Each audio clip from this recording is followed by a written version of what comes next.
आ जाएं।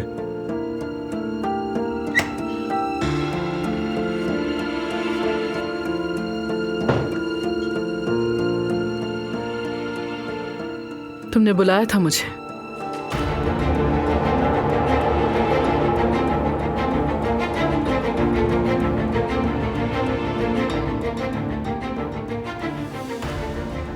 मैं आखिरी बार पूछ रहा हूं,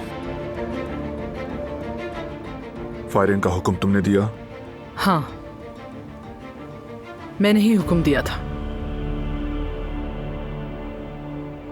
रिमजी से मिली थी तुम? नहीं, रिवा मिली थी। एक आदमी ने फोन किया था, क्या करना है उसी ने बताया था हमें। तुम झूठ क्यों बोल रही हो? बस यही पूछना था क्या तुमने मुझसे? नहीं, ये बताने के लिए बुलाया है कि तुम्हारा फैसला हो गया।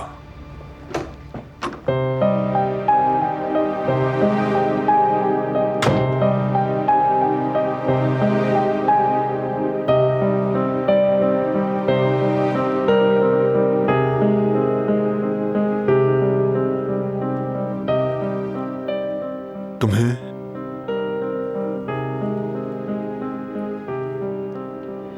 पुलिस के हवाले नहीं कर रहा।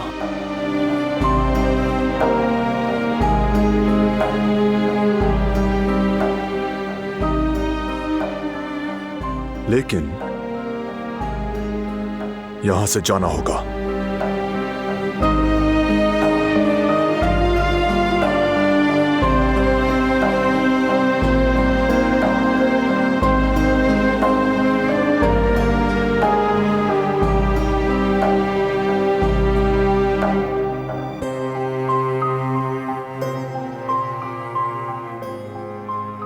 जब तक गुस्सा ठंडा नहीं हो जाता तब तक तुम्हें दूर रहना होगा। मैं नहीं चाहता कि दिलान की जिंदगी दोबारा बेसुकून हो जाए।